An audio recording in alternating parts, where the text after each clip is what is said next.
2 minutes ago, we were all supposed to be down in the rotunda while Donald Trump signed it into law. But Trump has now said, nope, he's not going to do that. You know what that says to me? It says to me that Donald Trump just doesn't care about the cost squeeze on American families.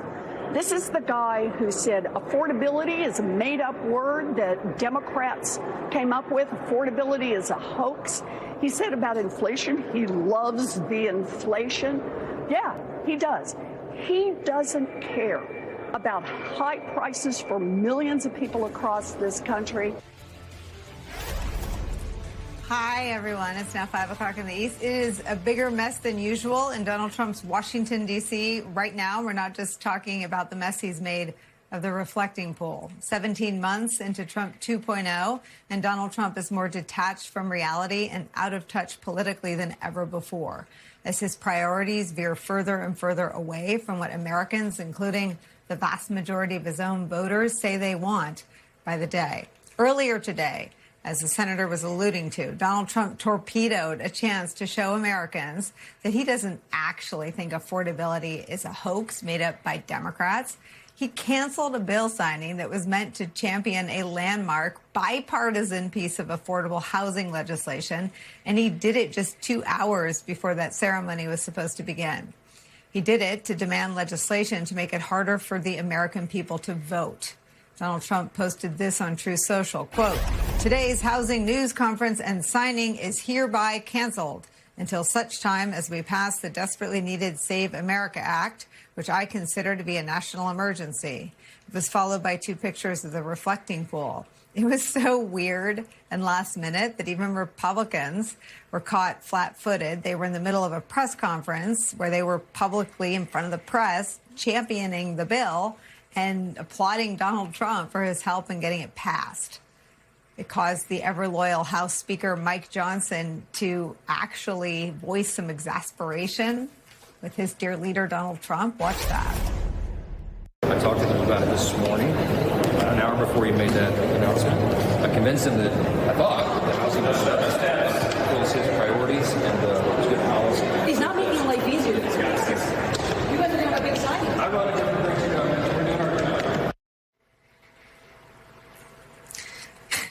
We're doing our job. Speaker Johnson is just the latest Republican, though, to let his exasperation with Donald Trump spill into public view as Donald Trump delivers today's unforced error. The 4 Republicans breaking with their colleagues yesterday and voting on a resolution directing an end to Donald Trump's deeply unpopular war in Iran, a war which is causing some to defect from Donald Trump's political party entirely. Earlier this week, Marjorie Taylor Greene did just that. She announced that she is joining Tucker Carlson in his decision to leave the GOP. It is in no small part because of Donald Trump's war with Iran. It's a trend that is likely to continue as new polling shows just how deeply unpopular that war is with the American people. As we reported last hour, less than a quarter of Americans, 24%, believe the war with Iran has been worth the costs. Just 34% of Americans approve of Donald Trump's handling of his presidency overall. What would be a 5-alarm fire for any normal president seems unlikely to break through with Donald Trump, who instead posted this on Truth Social in all caps, quote, "My real poll numbers are the highest they have ever been. Thank you, President DJD." Donald Trump's completely delusional presidency causing even Speaker Mike Johnson to flee is where we begin the hour with some of our favorite reporters and friends. Puck News senior political columnist and national affairs analyst John Heilemann is back. Also back with us, Media Matters for America President Angelo Carusone and managing editor of The Bulwark, contributor Sam Stein is here. Sam, first of all, can you add any reporting to our understanding as to how Mike Johnson, of all people, who seems to have wired his own little bat phone inside the Oval Office for like a game of Simon Says or Mother May I, how did he end up in cross signals with Donald Trump? Well, from our understanding, this was totally out of the blue. And it wasn't just Mike Johnson who was caught off guard. There were actual members of Donald Trump's staff who even minutes, hours before the signing ceremony was set to take place were boasting about the bill signing and the legislation, the housing legislation that was going to pass, talking about how it's going to bring great financial relief to people who are looking to buy a home. And so this is sort of a classic Trump move where when there was no drama, he demands that it be inserted. Where the spotlight would have been on a lot of legislators, he demands the spotlight be on himself. And I would just add one element to this because I think this is really rankling a lot of lawmakers on the Hill on the Republican side of things. It's not just the excessive drama and the just torpedoing of this piece of legislation. It's the monomaniacal insistence on getting the Save America Act, the SAVE Act, passed into law and using whatever parliamentary means are possible to do so. Now, there are no parliamentary means possible to do so. They'd have to blow up the filibuster. And he's insistent on this. And it's causing a lot of consternation and frustration among lawmakers on the Hill. So when Johnson was fleeing there, the questions were about the housing, but what they really were about is the SAVE Act. The House has passed it, the Senate cannot do it. And Donald Trump is demanding essentially everything come to a halt in order for that to pass. And I will just say, I think this is in some ways the more important story here, because Donald Trump has basically made it doctrine for 30% of the country that our elections are fraudulent. It's no longer just him spouting off conspiracies and everyone entertaining them. People now legitimately believe that our elections, which there's been no proof that there's widespread corruption in our elections, 30% of the country at least believe that this is the case. And because of that, they are willing to hold hostage basic legislative processes, including widely bipartisan bills to provide financial relief to American public. And it's causing people like Mike Johnson to basically rip their hair out in the most polite possible way that Mike Johnson can do so without offending Donald Trump. Well, the problem, I guess, politically then is that 30% of the country believing their delusional lies.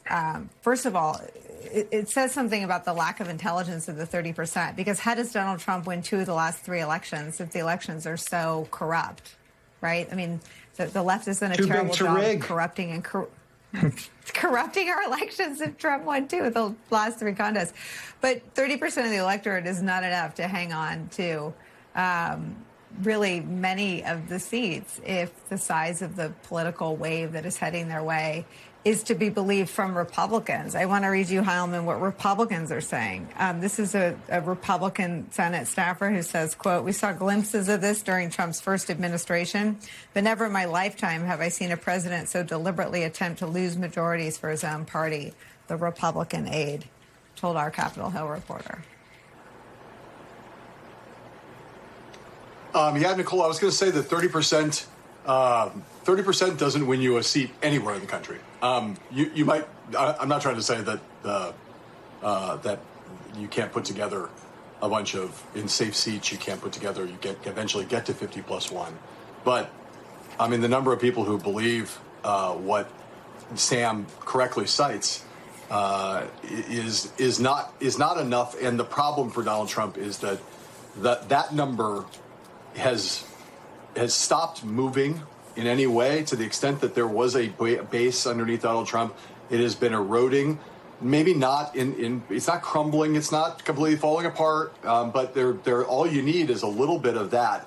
When you combine it with the absolutely devastating numbers that Republicans are seeing with independent voters, and I'll say I've spoken the last 72 hours to a strategist in Georgia, a strategist in Kansas, and a strategist. Where's the third one from? There was a third one that I talked to in a Senate race. All of whom are seeing. In Texas. All of whom are seeing Republicans in their focus groups open to the idea of voting for the Democratic candidate for Senate in those races. Now, Georgia is a democratically held seat. Jon Ossoff is a very strong candidate. Obviously, Texas is going to be an hugely important race. Kansas is not a race that's currently on anybody's radar, but there are people out there who will tell you that they think it's not impossible in the right year with the candidate the Democrats are, who's likely to win the primary there, who's the largest preacher, the largest has the largest congregation, a United Methodist preacher out there. That in the right year with the right candidate, it's not impossible. There is a Democratic governor in Kansas now, so it's not impossible. And you're starting to hear the signs there among Republicans who are getting frustrated, not just in the political class, but voters who are fed up with this. And the last thing I'll say, is that there's the most important thing that's said in this entire exchange is the part of Trump's post where he says the phrase national emergency. And I think that when you start to think about what all of this is about, Sam's correct focus on the SAVE Act piece of this is that Donald Trump is starting to broadcast his strategy for interfering with, intervening in, and trying to steal the 2026 election, something that we've talked a lot about on the show over the course of many, many months. But national emergency is a phrase that you should remember, because I think we're going to start to see it more and more in Donald Trump communications, both on social media and in his language when he talks about these things on the stump. That is how you get to a justification for starting to seize control of the election apparatus and mechanisms and means by which we hold elections. National emergency. He said it right there. I think we're going to hear it again.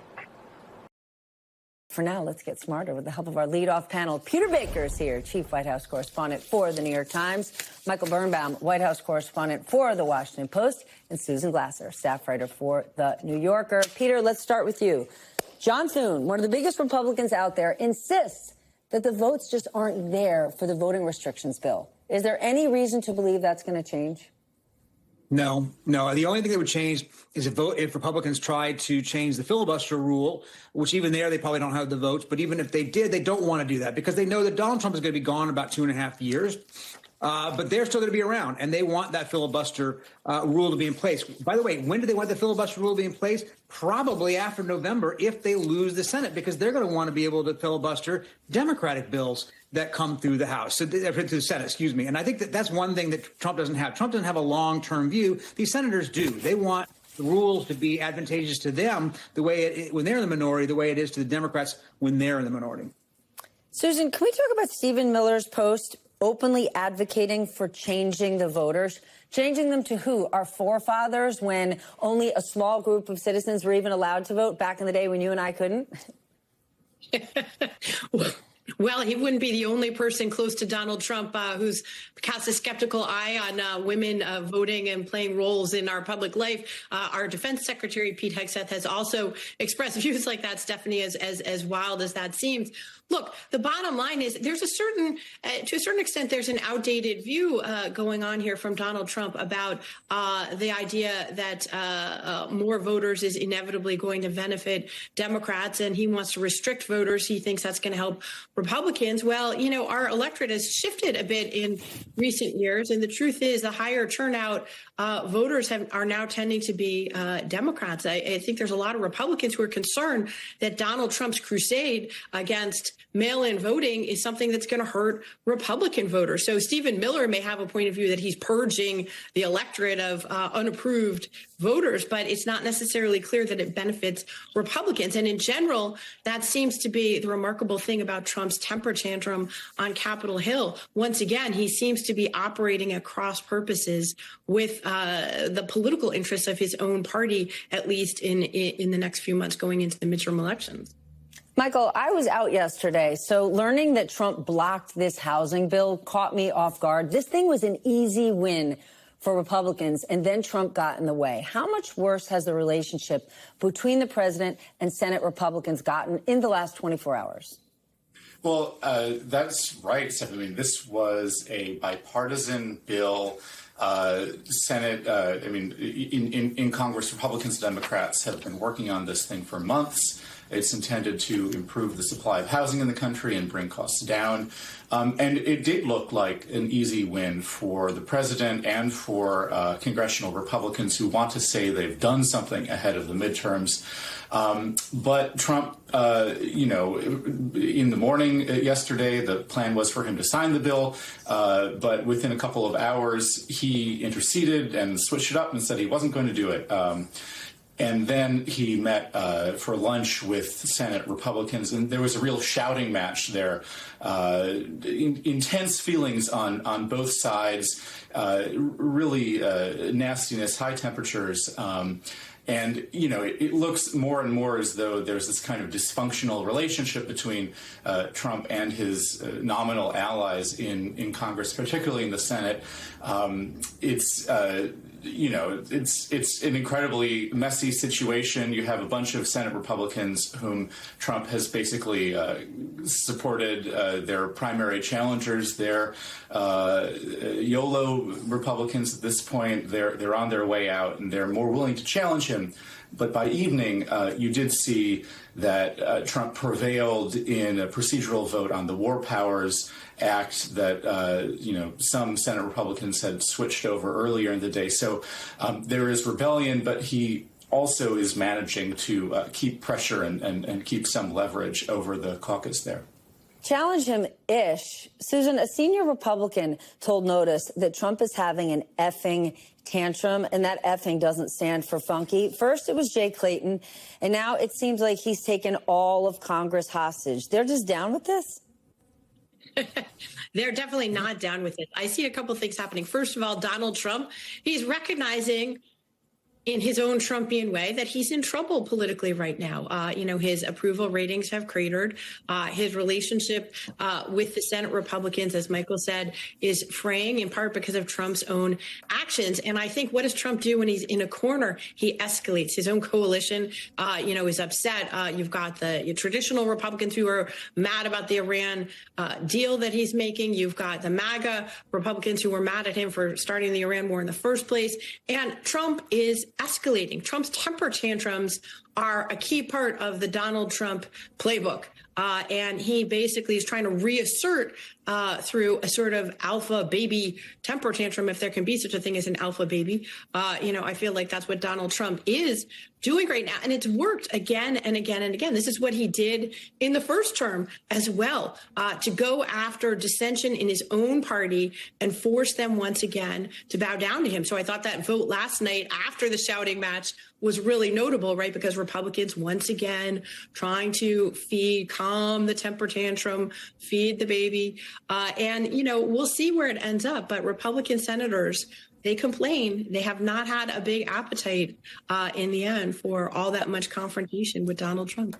Okay, but then let's do something silly and be practical, because this housing bill would boost supply, which we desperately need, limit what homes corporate investors can buy, which has huge support from voters, and it would cut red tape that everybody wants. Michael, isn't the White House concerned that blowing something like this up makes Trump look extremely out of touch with the American people, with the exception of, like, private equity giants? I can't even figure out what lobbying group would be in Trump's ear saying, block this thing. Well, there's the White House, Stephanie, then there's Trump himself. And, you know, I think that there's a difference between those two things. Trump has been, Trump thinks that he is smarter than the people around him. He thinks that he's the person who has made it to the White House based on his political instincts. And he's talked about how when he is speaking at rallies, the Save America Act and voting restrictions are the thing that, gets really big cheers. Housing affordability doesn't. He kind of resents the whole word and concept of affordability. He says it's a democratic, made-up concept. And, what we see here right now is the White House apparatus around him indeed looking for some wins, concerned about the midterms, and Trump perhaps a little less concerned about the fate of the Republican Party and Congress, and more interested in pushing his own priorities, thinking he knows what's best for his own interests and for the future of the country. He definitely knows what's best for his own interests. Peter, one more topic before we go to break. Yesterday, the Postmaster General confirmed that under a new proposed rule, the Postal Service would not deliver mail-in ballots in states that refuse to hand over their voting rolls to the federal government. What's going on here? Is this rule going to go into effect even if the Save America Voting Rights Act doesn't? Yeah, the president is doing everything he can to use his own executive authority to limit voting if Congress won't do it. And this is one more way to attack mail-in ballots. By the way, let's remember that mail-in ballots have been around now for years.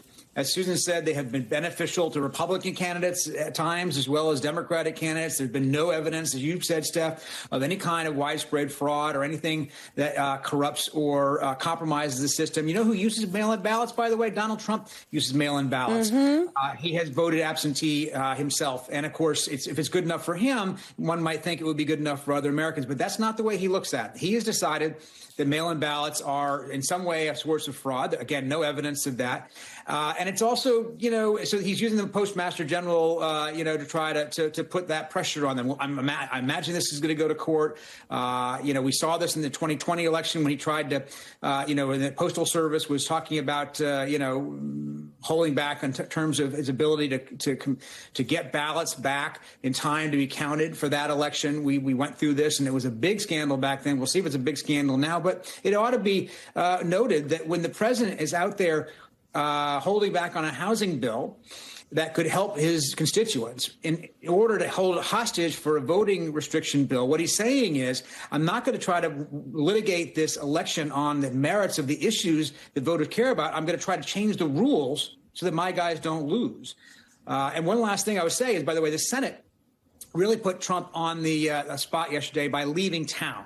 Why? Because now that they're out of town, he has to decide whether he's actually going to veto this. He has 10 days from the time the bill appeared at his desk to decide whether to sign or veto it. It cannot go into effect with Congress out of session without his signature, and therefore now the decision is entirely up to him.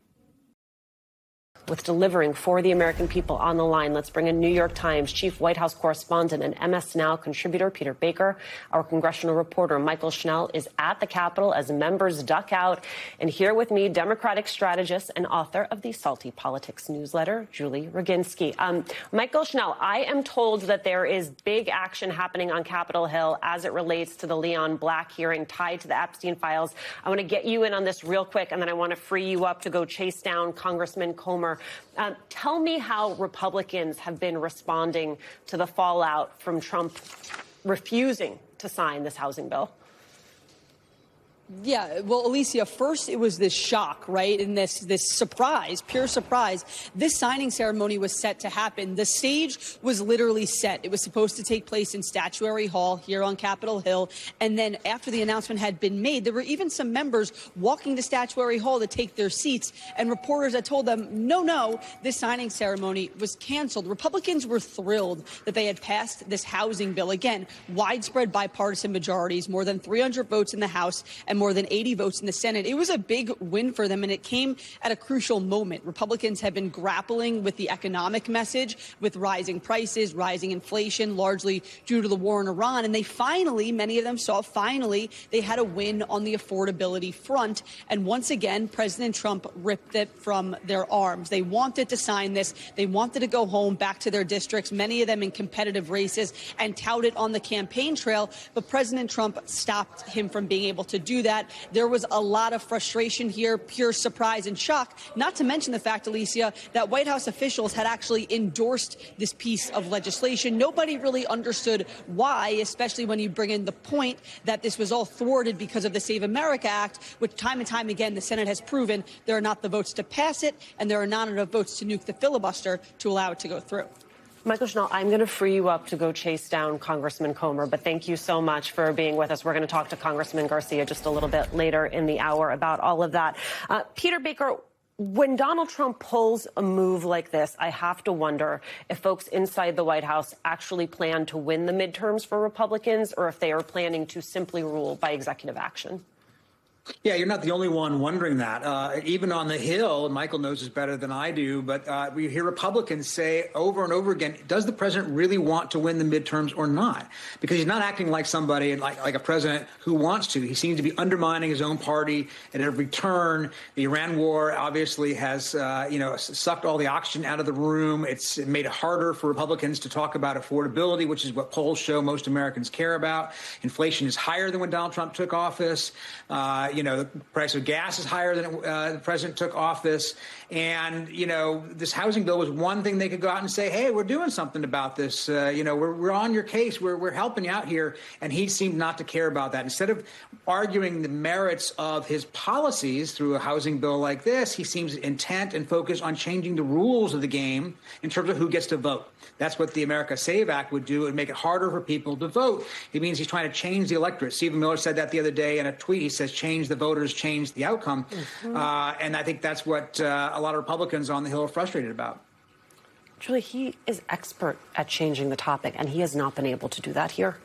Well, it's a little hard when people are actually going to the grocery store and seeing what they're paying, right? You can fool some people some of the time, but the problem is when you actually have to go and fill up that gas tank and you see what the price of gas is, nobody can tell you that you shouldn't believe your lying eyes. And you only have so much money, and you only have so much money to spend it on. And so the problem for him is I think he's gotten bored. I mean, I think governing is actually hard.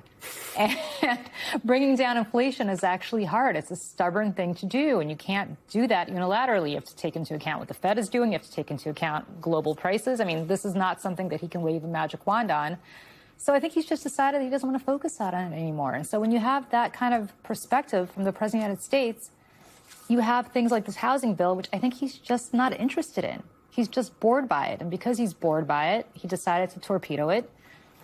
And, it's not his problem. He's not running for election this year. So somebody else has to worry about it. And that's what the problem is for congressional Republicans right now. They have put all of their eggs in the basket of a guy who truly does not care about their prospects in November, just his own. Peter, boredom from the president, plausible explanation. But I was going back through your reporting, and I was reminded in April you reported the Trump allies were questioning his erratic behavior, a conversation about mental health decline. Should we be thinking about the actions we've seen this week through that lens?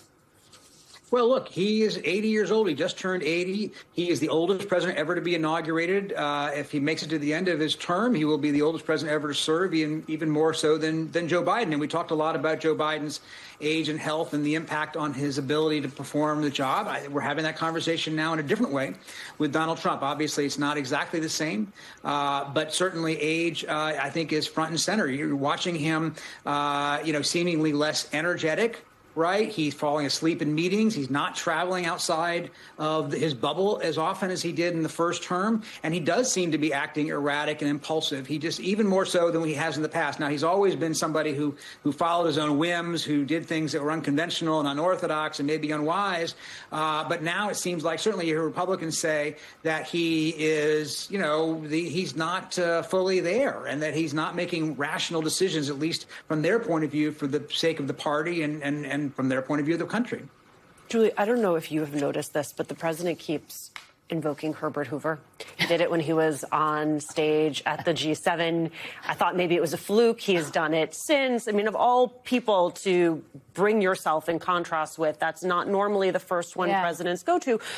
Which is especially interesting to me, given this comment from Vance, which is I don't understand if he's trying to downplay what Nixon did, if he is acknowledging the reality of the ways in which Donald Trump has so wildly changed our standard for what is considered corruption and a departure from presidential norms, that now Nixon, not such a bad guy. I think that this administration is deeply concerned, as all administrations are, but particularly this one, about standing and public perception and legacy. And I think his attitude, Vance's attitude, is let's take the two most reviled presidents of the last 100 years, Herbert Hoover, who ushered in the Great Recession, and obviously Richard Nixon, who was about to be impeached and clearly was going to be removed if he hadn't resigned. Let's take them and underscore that their legacies are tarnished by the same left-wing, woke, progressive media and institutions that are basically doing this to Donald Trump. So that if you think that Herbert Hoover is a bad guy, if you think that Richard Nixon's a bad guy, if you think that Donald Trump's a bad guy, it's all part of the same conspiracy by the same people to make them all look bad. And what's the common denominator? They were all Republican, right? So Look, I think that's where they're going with this. I don't think J.D. Vance is very good at this, to be blunt. I just don't think he just is not good at the job of spinning. Sometimes the truth comes out. We all know that secretly he has said, not so secretly, that he thinks Donald Trump is like Hitler. I mean, you can't lie 24/7 without the truth kind of spilling out. And I think part of this was kind of a tell from J.D. Vance to say, you know what, Richard Nixon was a crook, and so is Donald Trump. But the reality is the world we live in right now wouldn't be a big issue that Nixon did it. Not a big issue if Trump does it. The problem with the Nixon spin, Peter Baker, is that any student of recent history knows it was Senate Republicans who decided that what Nixon had done was unacceptable. It wasn't some left-wing cabal. Your sense of why the vice president is suddenly invoking Richard Nixon? Well, I think one of the things that he indicates here, in effect, is how much our political culture has changed, right? Yes, had Richard Nixon had the conservative media ecosphere and online, warriors and so forth in his corner back in 1974, he might not have resigned. And it might not have been that Senate Republicans would have felt compelled to make him resign.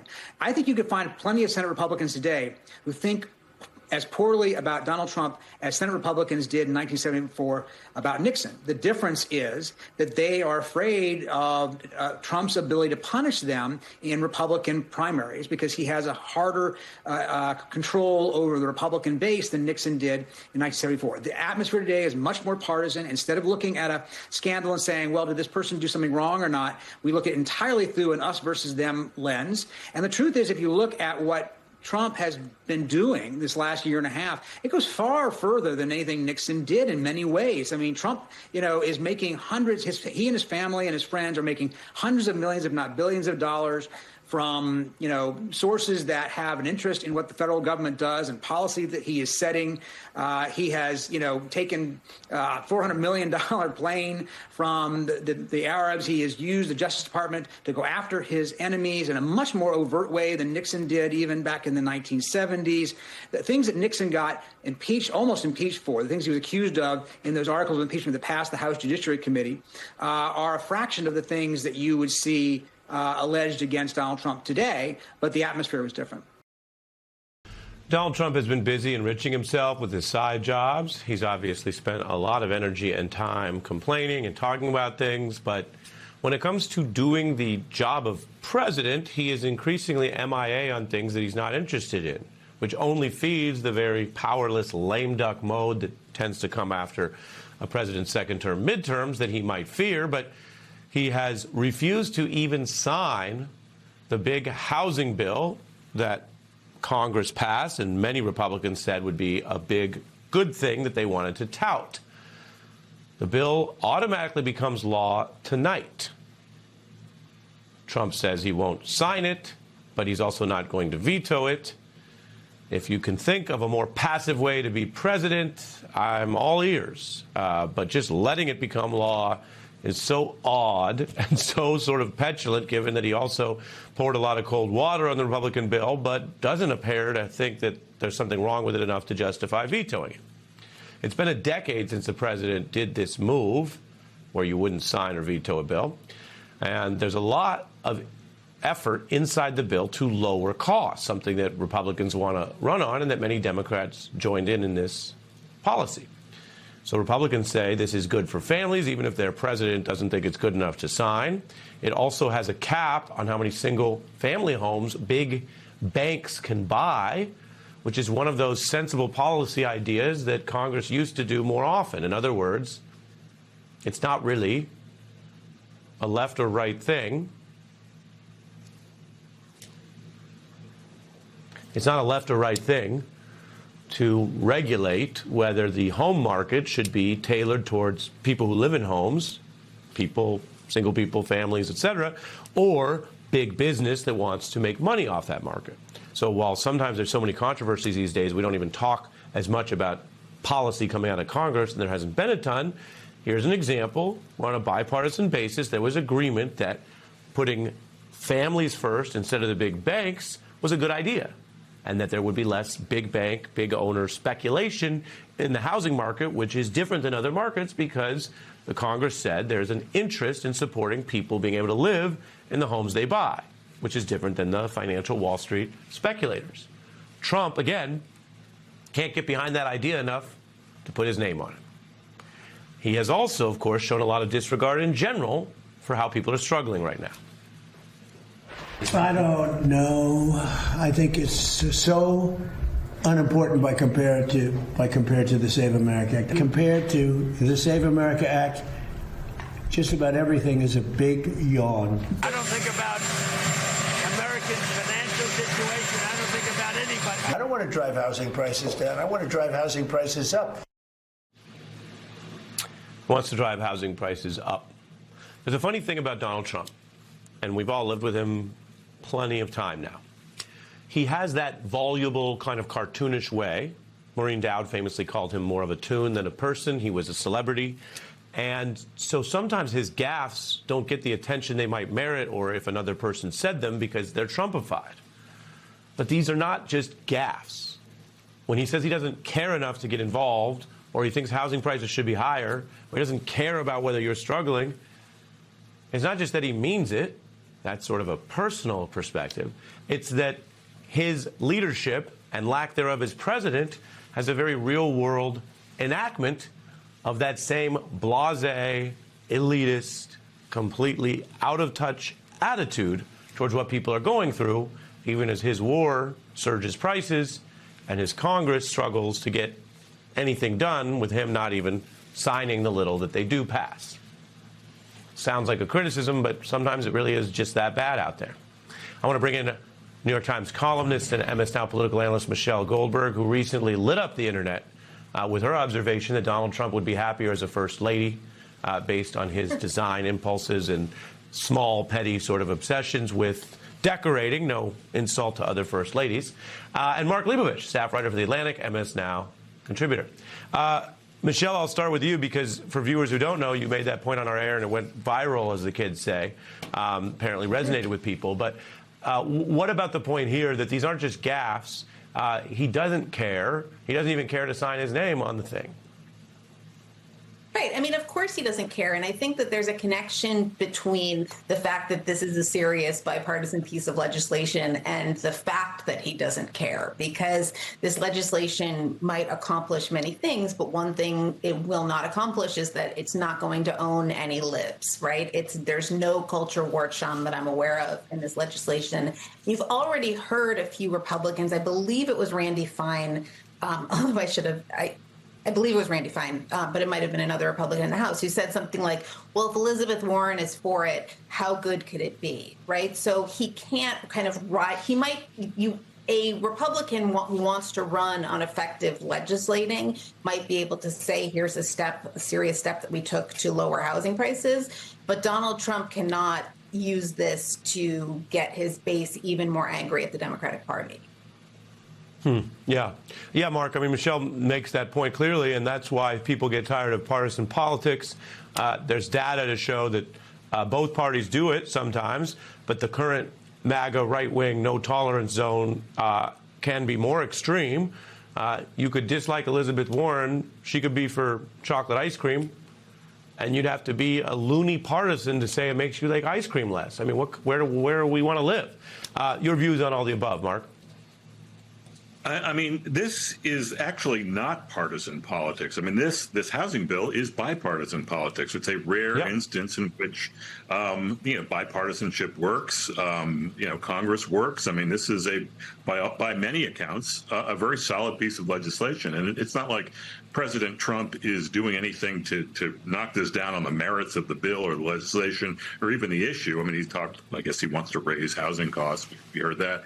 But I mean, this is just petulance, and it's not going to work. I mean, obviously, he hasn't moved the needle with any voters or any senators on the Save America Act to this point. And this maneuver, it's not so much he's threatening to veto it. It's not. It's just completely passive. I mean, he might veto it, but to this point, it's very passive, and it's not going to do a lot anyway. But so, this seems extremely counterproductive in so much as he cares about his own popularity, but certainly the Republicans going into the midterm. Mark, is it strange for us to live in a country governed by someone who is so uninterested in core parts of governing? He might like some of the pageantry, which Michelle and I discussed. He clearly likes the war part when he thinks it's going his way, but the governing of the country on a domestic basis doesn't interest him? Yeah, I mean, this is a new level. I mean, it seems we are at a new phase of this because he's not even trying. I mean, he's not even trying to fake it. It seems he is not. I mean, he's not working very hard, but it's just not even. He's not even really trying to sell anyone on the idea that he truly cares, because he doesn't. He's explicitly saying he doesn't, and it's almost become a joke to this point. Michelle? Well, I mean, the irony is that there actually was the opportunity for pageantry here, right? I mean, Republicans were really excited. They had invited a bunch of people to the bill signing. They had it all set up when he, at the very last minute, pulled out, again, as Mark said, just out of kind of sheer petulance over the Save America Act. But I think it is true that, you know, Donald Trump has obviously never thought in terms of policy, and assuming he doesn't think he's going to run for re-election anymore, he doesn't really have to pretend anymore. Yeah. This was Speaker Johnson. Again, this is one of the only things the Speaker can point to domestically that they've passed. So Trump has definitely undercut him in a way that has no point, as we've all now just elucidated. I guess it's silly for me to say that a more generous or collaborative person would put that aside and be like, well, you've carried a ton of water for me. I mean, Mike Johnson does everything Trump wants. He dissolved Congress effectively for a few weeks to avoid an Epstein vote. And then Trump, you know, deals him back this way. But, Mark, this was him on the point. The president has a lot going on, and I think it's safe to say he's not read through every line of that piece of legislation. It's a lot to it, and a lot of great things, and he and I have spoken about it quite a bit. So I hope he does sign it. If he doesn't, it's still law. We'll still celebrate it. But he's trying to make a point, and I think he's making it very effectively.